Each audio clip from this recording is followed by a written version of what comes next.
الحمد لله وكفى وسلام على عباده الذين اصطفى أما بعد فقد قال النبي صلى الله عليه وسلم من تزوج امرأة لعزها لم يزد الله إلا ذلا ومن تزوجها لمالها لم يزد الله إلا فقرا إلى آخرة أو كما قال عليه الصلاة والسلام.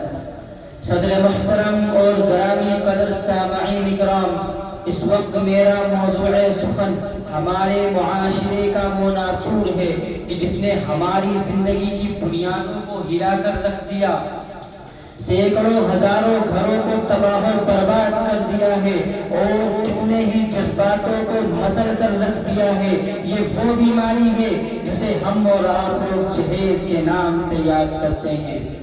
میں نے خطبہ کے بعد ایک حدیث شریف پڑھی ہے جس میں حضور پرنور محمد عربی صلی اللہ علیہ وسلم کا پاک ارشاد ہے کہ جو شخص عزت حاصل کرنے کے لیے شادی کرے گا تو رب ذوالجلال ایسے شخص کو ذلت کے سوا کچھ نہ دیں گے، اور جو شخص مال کی لالچ میں شادی کرے گا تو اس کو فقر و فاقہ اور تنگ دستی کے سوا کچھ نصیب نہ ہوگا.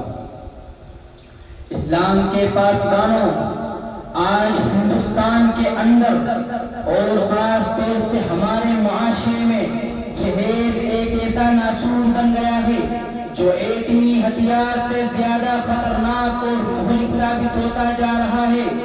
اس منحوس جہیز کی بنیاد پر ہندوستانی معاشرے میں روزمرہ اخبارات کی رونق زال بن کر یہ سرخیاں چھپتی ہیں کہ فلاں شوہر نے اپنی سسرال والوں سے اسکوٹر نہ ملنے پر اپنی بیوی کو زندہ جلا دیا، فلاں شخص نے مزید جہیز کا مطالبہ نہ پورا کرنے پر اپنی بیوی کو موت کے گھاٹ اتار دیا.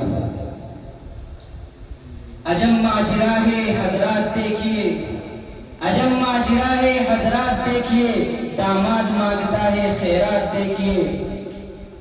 پیارے دوستو، اخبارات کی یہ سرخیاں ابھی غیر قوموں ہی کے بارے میں نظر آتی تھی، مگر افسوس صد افسوس کہ رفتہ رفتہ ہمارے اسلامی معاشرے کے اندر بھی یہ وبا پھیل چکی ہے.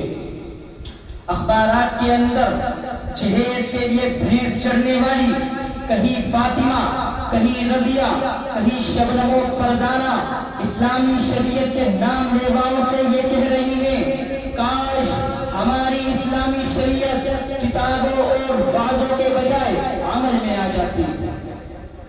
محترم حضرات، آج بھی ان معصوم دوشیزاؤں پر ظلم و ستم کے پہاڑ توڑے جا رہے ہیں. جبر و تشدد کی خاردار جھاڑیاں ان کی راہ میں حائل ہیں. آج بھی ان عورتوں کے ارمانوں کا خون کیا جا رہا ہے. غریب گھرانے کی بچیوں پر خدا کی زمین اپنی وسعت اور کشادگی کے باوجود تنگ ہو رہی ہے.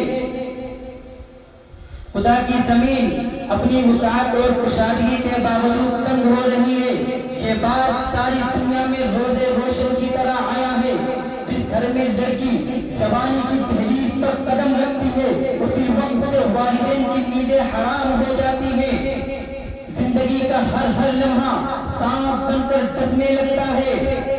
ایک طرف لڑکی کی اٹھتی ہوئی جوانی ہوتی ہے تو دوسری طرف جنسی بھیڑیوں کی اٹھتی ہوئی نگاہیں ہوتی ہیں، تیسری طرف پڑوسیوں کی چہمی گوئیاں ہوتی ہیں. جب والدین اس گلاب کے پھول کو سجانے کے لیے جب کسی لڑکے کی تلاش کرتے ہیں تو جہیز کے مطالبات ان کے ارادوں کو وہی مسمار کر دیتے ہیں. جہیز کے ٹھیکیداروں، کان کھول کر سن لو، ذرا دیکھو سید الانبیاء احمد مجتبیٰ سرور دو عالم صلی اللہ علیہ وسلم کی پیاری اور لاڈلی بیٹی حضرت فاطمہ رضی اللہ عنہما کا عقد مسنون کس انداز سے ہوتا ہے. جسم پر جو چادر ہے اس میں 16 پیوند لگے ہوئے ہیں.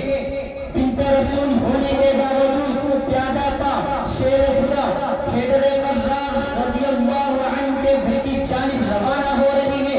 جہیز میں ایک بستر، ایک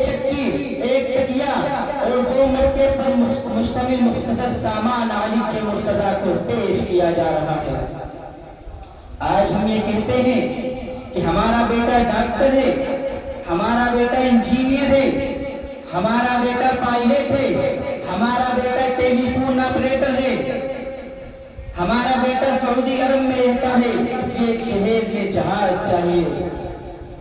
ارے اولاد کو پیدا کر کے جہیز کی تمنا کرنے والوں، کان کھول کر سن لو، اگر تمہارا بیٹا ڈاکٹر ہے تو حضرت علی امیر المومنین تھے، اگر تمہارا بیٹا انجینئر ہے تو حضرت علی مجاہد تھے، اگر تمہارا بیٹا پائلٹ ہے تو حضرت علی خلیفہ رسول تھے، اگر تمہارا بیٹا ٹیلی فون آپریٹر ہے تو حضرت علی فاتح خیبر تھے، اگر تمہارا بیٹا پیکر سیاست ہے تو حضرت علی پیکر ولایت تھے۔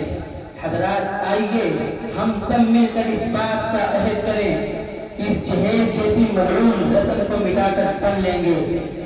یہ سنگ گرا جو حائل ہیں رستے سے ہٹا کر تن لیں گے۔